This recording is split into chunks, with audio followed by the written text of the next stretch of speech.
UFC Mexico City is this weekend. We got a lot of Mexican fighters on this card. You know they're going to bring the entertainment. This is the full card breakdown, so let's get into the video. Make sure you guys like, comment, and subscribe. And off the card, we got Austin Hubbard taking on Markel Medeiros. So Medeiros is the favorite. However, you know, he was supposed to fight, I want to say it was like 2-3 weeks ago. I think it was on the Manel Cop card. He has had 2 of his previous fights canceled. He was supposed to fight Evan Elder, and he was supposed to fight Nazim Sadikov. Both those fights fell through.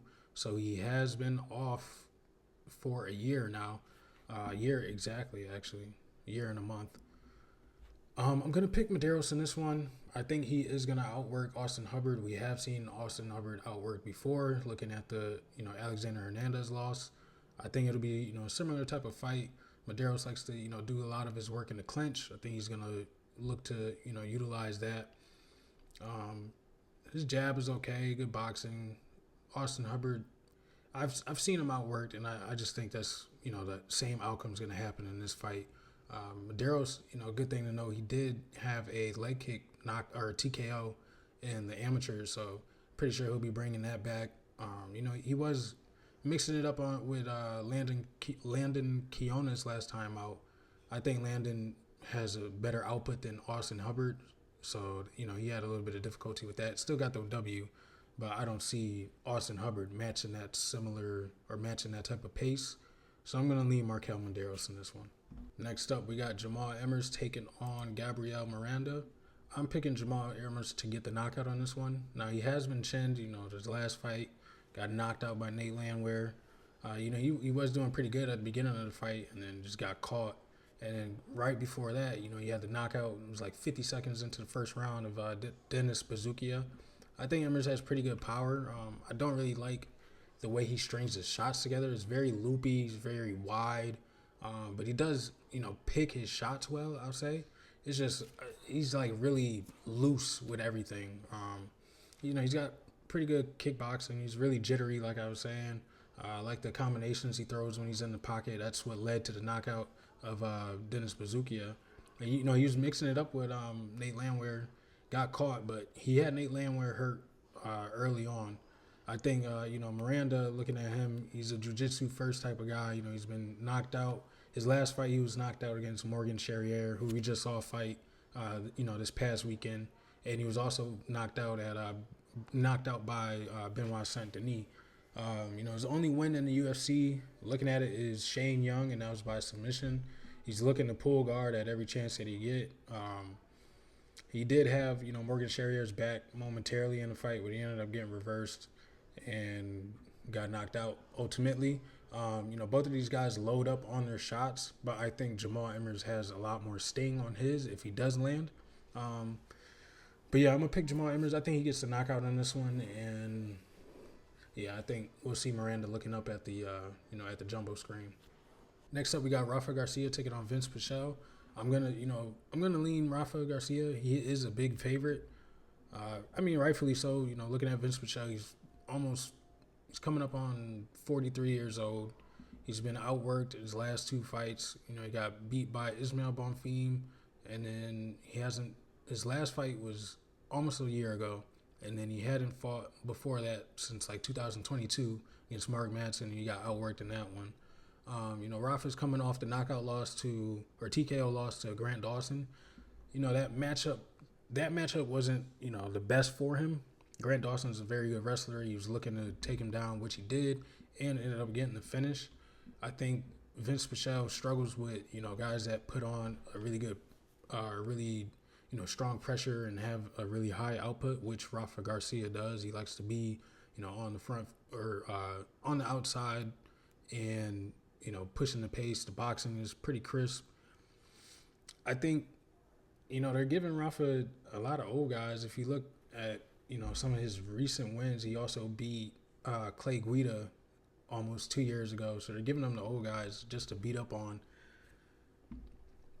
I think he's going to do similar. I don't think he's going to knock Vince Pichel out. I think he's just going to beat him on the scorecards.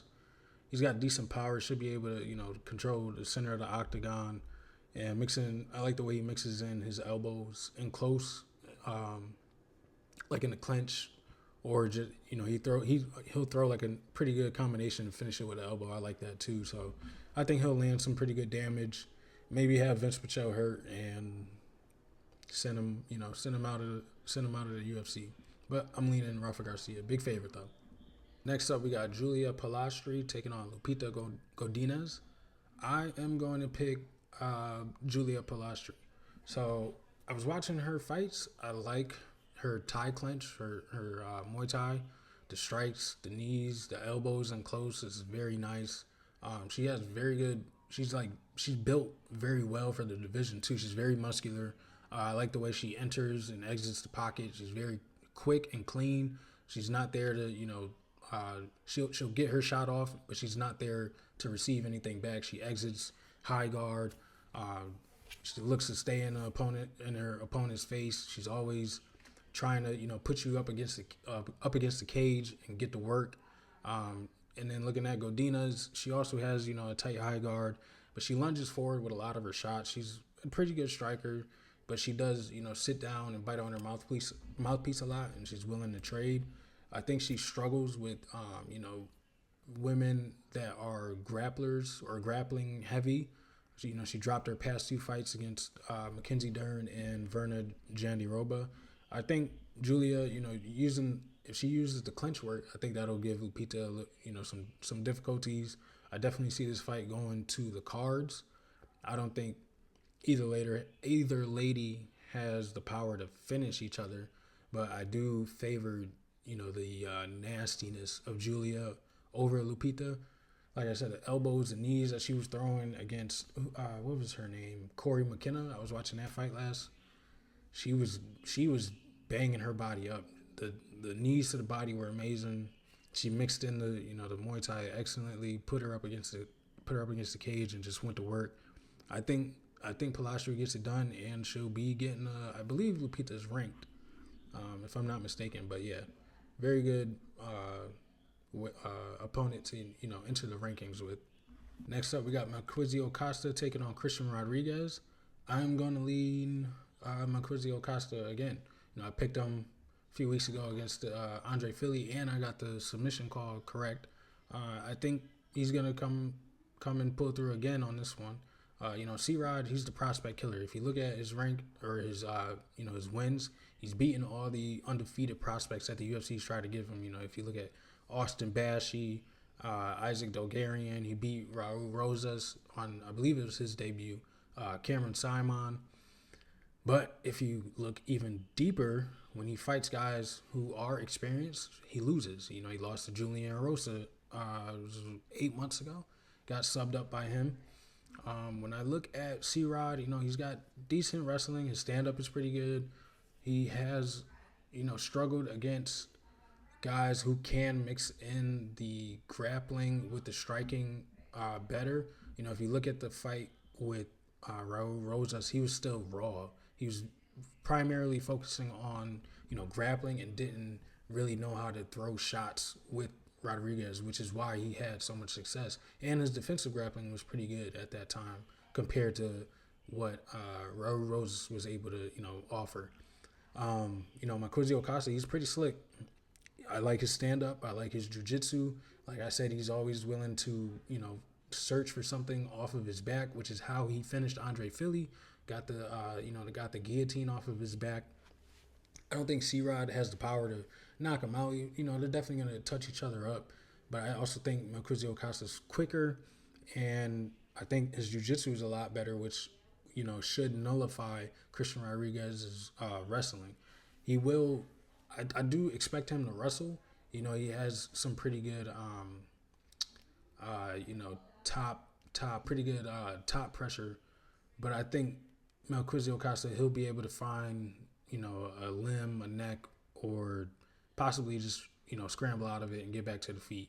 But I like Marquizio Costa in this one. I think Christian Rodriguez will have a tough fight on his hands, and I see Costa getting it done. And on to middleweight, we got Ateba Gautier taking on Jose Medina. Gautier is a huge favorite. Now, there has been, this, I don't know what's going on, but he's not undefeated, but the contender series fighters who are huge favorites on their debut end up losing. We just saw it with I forgot what his name was, but Carlos Vera got the submission after the crazy head kick. I believe there's a stat out there. Undefeated fighters in 2025 are like 6-24 or something like that. Ateba's not undefeated. He's 6-1, but he has won his past 5 fights in a row. He did get the knockout over Yura Naito on Contender Series, which granted him this this contract. I think he's like a baby Francis Ngannou if you really look at it. He's from Cameroon as well. 22 years old. He's very raw. His striking is very raw, but he has a lot of power. He's very strong. I think his takedown defense needs to, be improved. I can definitely see Jose Medina definitely weathering a lot of shots and possibly getting him down to the ground, which is where, the trouble comes in if you're using this guy as like throwing him on a parlay or something like that. I would definitely fade this fight. It just has the inklings of big heavy favorite guy who's supposed to come in and finish, and Jose Medina is a guy who is hard to put away. If you look at his fight against Zachary Reese, he got hurt early, but he weathered the storm and lasted all 3. And then who did he fight before that? He lost his Contender Series fight against Gadzia Sulov. He gets worked on, but he's able to survive. Ateba should be able to put him out if he goes to the body. That's definitely, what I would focus on. Jose Medina, he has a really big head. He's not Mexican, he's Bolivian, but I don't know, is that like cousins or something? Let me know in the comments, I'm not sure. But he's definitely, he's been able to weather a lot of punishment. So that's my only worry with this fight. I know Ateba by knockout should be, it's probably like minus 200. I wouldn't go and lay it or anything like that. I would definitely just fade this fight. I could see, I can honestly see the upset happening. I'm not gonna bet on it or anything, but I'm gonna pick Ateba, but cautiously. We'll see after the weigh-ins and everything and the face-offs. I like to pick a lot of my my prediction or my fights after the face-offs as well. It gives me just another. I feel like that's the first fight before the actual fight, but I'm gonna lean Ateba for now. But yeah, moving on to the flyweights, we got Edgar Chairez taking on CJ Vergara. I'm taking Edgar Chairez. Viva la Mexico. I can't help but keep replaying, the image of CJ Vergara running away from Ramazan Timurov when he had him rocked. I think Chairez might be able to replicate that. He's a dog. Yes, he got worked by Joshua Van, but he had some success in that fight too. He had Van hurt. He was almost finished, and then he came with that spinning elbow on the sphere card, if you guys remember, and hurt Joshua Van. I think he ended up knocking him down, but Van recovered and ended up finishing the fight. But he's very slick. He's got good leg kicks, good power in his hands. His jiu-jitsu is nasty. He had the no contest fight against Daniel Lacerda because the ref stopped the fight early. They rebooked it, and he got the submission anyway. So, he's pretty slick. I think looking at Vergara, I don't see a way for him to win. He doesn't really have power. He's an okay striker, but the way he stands is just I don't know. I can't even really put it to words. It's just he just looks subpar, honestly. Maybe he tries to wrestle Chairez, but I don't think that would be smart to do. Chairez has done damage off of his back as well. He's throwing elbows from his back and stuff like that. I think it's a lose-lose, and I think, if Chairez definitely stamps, the finish, I think Vergara will be getting his walking papers, and he'll be out of the UFC. But Edgar Chairez, he's a moderate favorite, minus 265. I definitely see him, winning this fight convincingly. Opening up the main card, guys. If you haven't already, make sure you like, comment, and subscribe. Drop some W's in the chat if you've enjoyed the picks so far. We have Ronaldo Rodriguez, Lazy Boy, taking on Kevin Borjas. I'm taking Ronaldo Rodriguez. So the odds on this one are pretty close. -150 for Lazy Boy. Lazy Boy has been hurt. If you look back at that fight against Ode Osborne, he threw the leg kick and got absolutely chinned. His head smacked the canvas. The fight was almost over. Yeah, ended up, locked in a triangle, but he fought his way out of it and won the fight. I think this fight will be, a frantic pace from the jump. It's definitely a good, fight to start the main card off. It might be, contender for fight of the night. But I think looking at, Lazy Boy, he's a really good boost of energy for Mexico. I think he's definitely going to thrive off of the environment. If you remember back to the Sphere card, he was the highlight of the press conference. He had, the entire crowd of Las Vegas going crazy. He's the embodiment of Mexico when you really think about it. He throws a lot of wild combinations. He's got pretty slick grappling. He does do damage from top. He transitions very well. He had the back of Ode Osborne. He transferred to the mount, to full mount. Body triangle he threw in there. He's pretty slick grappling. For typically Mexicans don't prioritize grappling. They go towards striking, boxing, majority of the time. But Ronaldo has both of that in his pocket, so that's pretty good for him. Kevin Borjas, I don't think he's a good fighter. He got finished by Alexandre Costa last time out. His leg was absolutely battered, and then he got worked by Joshua Van in his debut. I think he's a decent striker. He does do some erotic things too. When he was fighting Costa, he was throwing some flying knees. He landed a few of them, but I don't think he has power. Well, he could end up catching Ronaldo, but I don't think he has the power to finish him.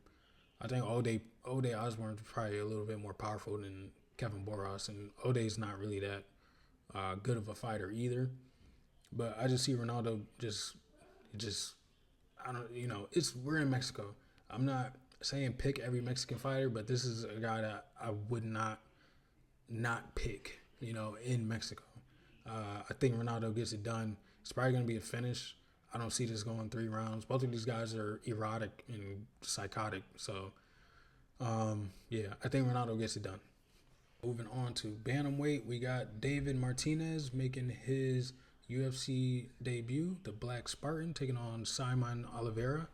I'm going David Martinez by knockout. Now, he is a heavy favorite as well, but his striking background definitely warrants it. He won a gold medal on the world. I think it was like the World Game Kickboxing Championship, something like that. He was the only Mexican fighter to represent Mexico. He's got like a karate base. He's got nasty power off of his back foot. He's got a lot of knockouts off of his back foot. Heavy pressure. He's got really good kicks. He's got a spinning wheel knockout. He's very fast on his feet. His boxing combinations are pretty good. He's a very nasty striker. Looking at, Simon Oliveira, he was finished by Daniel Marcos 2 years ago, which is another thing. The inactivity, he hasn't come back since then. It was 2 years, 2 months ago. Daniel Marcos finished him to the body, a lot of knees. He ended up, quitting, basically. His guard is very wide. He's opening a lot of straight shots. I hope he's made some improvements from, the last time he's out, since he's been gone for so long. But I don't know. Looking at his last fight, a lot of his takedown attempts were telegraphed. His punches were telegraphed. He throws, some good shots, off of the clinch. He was spamming the spinning back fits on Daniel Marcos. He landed probably like 2 of them, but he was spamming them, man. He's got a solid low kick, and I think he'll definitely be at a speed disadvantage. I think David Martinez is going to box his head off. Definitely see like a high kick finish. I can see it come in under a round and a half. and I think David Martinez is a name to look out for at bantamweight. Like the striking, I expect him to get a finish as well. So David Martinez is the pick. Next up on the card, we got Mr. Chihuihuis himself, Raul Rosas Jr. taking on Vince Morales. I'm picking Raul. Raul's pretty good jiu-jitsu, pretty good wrestling. His hands have improved a lot, since his debut where he lost against C-Rod. He had that knockout over Terrence Mitchell. He worked Ricky Tercios, who's pretty low tier, but he ended up getting, the submission. And then he's coming off the decision win against Origi Long. I like the slow build that the UFC is giving him, definitely giving him time to improve, focus on things that he needs to, work on, like the striking, definitely. I think he's becoming more of a complete fighter, and I think this is a pretty good showcase, spot for him on this card, especially in Mexico City. Looking at Vince Morales, he's got pretty good head movement, slick striking. He could have some success on the feet, but I think he's going to need to defend a lot of takedowns. I don't know, how well he will be able to do that. He's not the oldest guy. He's 30, coming on 35. This is, bantamweight, lower weight class. Guys who are up in age at these lower weight classes do, have, the reaction time starts to, slow down and things like that. I think, that'll definitely benefit Raul Rosas when it comes to him, spamming his takedowns, maybe even in the striking range. Definitely see Vince, probably getting gassed, maybe in like the second round. But I see Raul Rosas getting it done and, adding another W to his name and, boosting up his, popularity. But yeah, Raul Rosas is the pick. We got Kelvin Gastelum taking on Joe Pyfer. I am picking Joe Pyfer. He is a big favorite as well. Kelvin, I don't like Kelvin at 85. I liked him better at 70. He did, get worked by Sean Brady and finished by Sean Brady at 70. But Sean Brady is, you just see what Sean Brady is. He just finished the former champion. So, but yeah, I definitely like him better at 70. He's not big enough or strong enough to be at 85. Yes, he had the very good fight with Israel Adesanya. He knocked out Michael Bisping, but I think that was what, 7, 8 years ago. Kelvin Gastelum, he's at, a huge reach disadvantage. He's going to have to pressure wrestle his ass off. I don't see Joe Pyfer, allowing that to happen. Kelvin does have some slick boxing, but his head is always there. He does have pretty good head movement, but it's massive. It's hard for you to miss his head, honestly.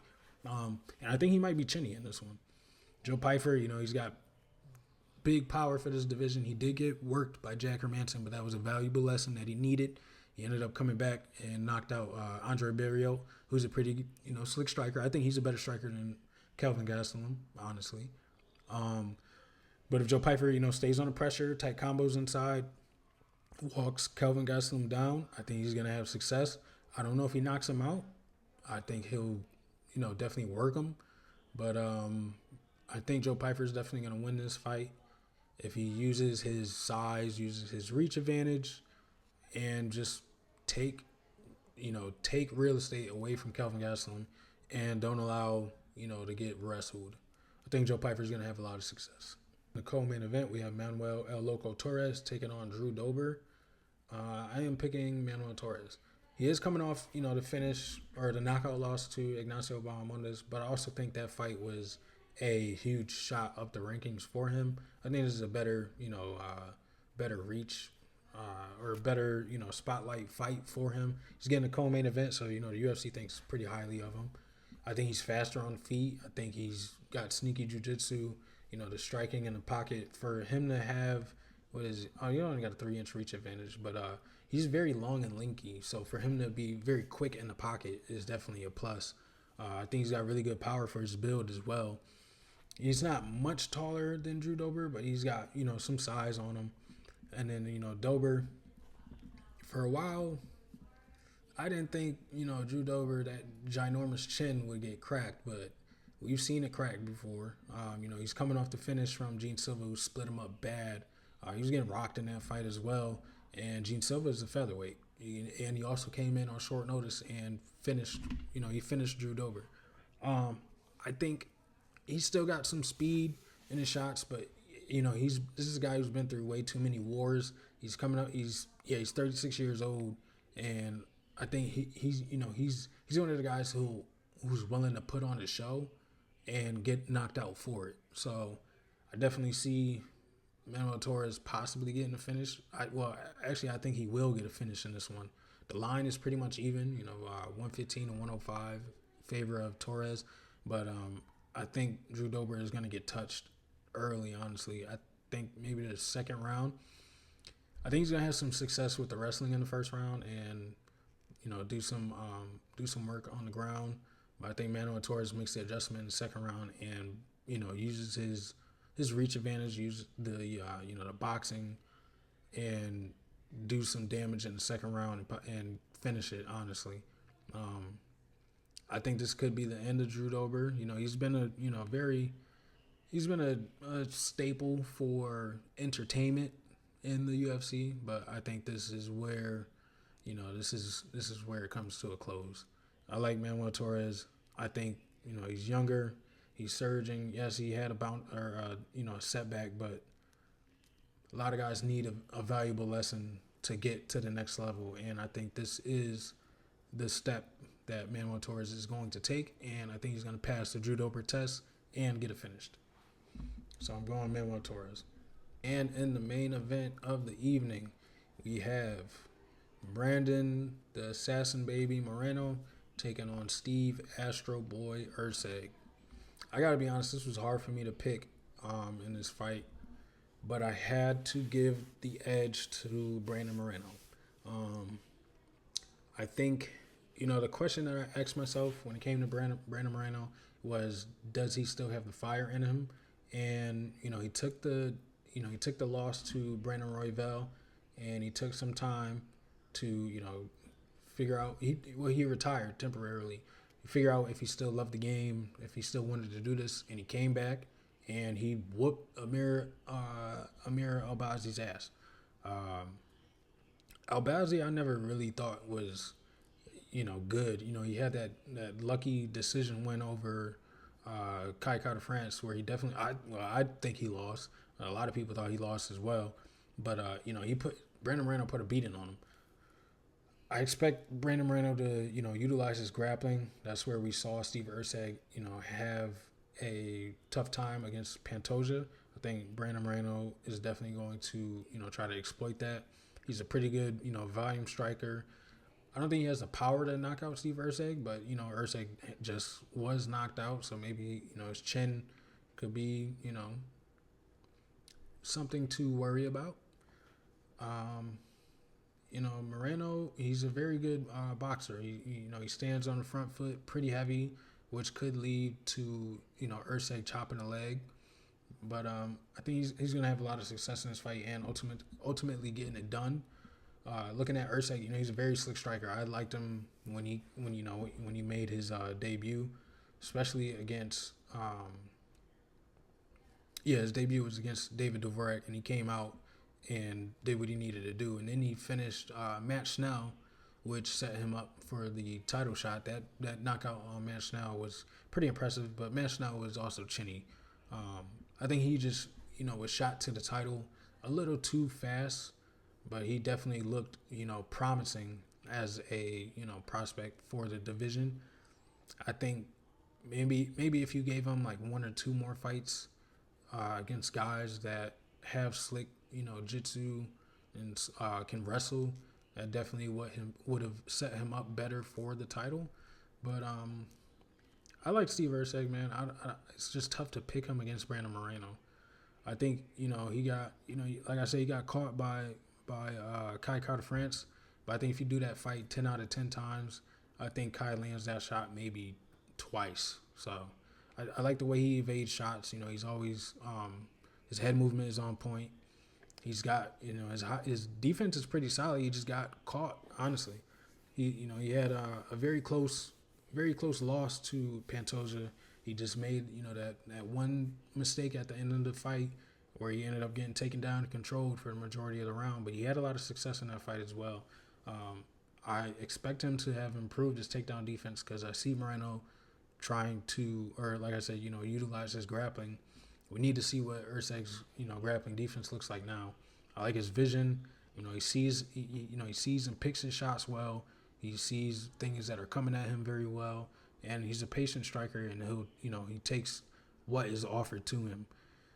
But I think, this is a very interesting fight for the division as well because we got a lot of rematches at the top. If you look at if Moreno wins, we get Pantoja Moreno. What is it, 3? I think. Yeah, I think it'll be 3. You got Manel Kopp up there. Pantoja has beat just about everyone in the top 5, I believe.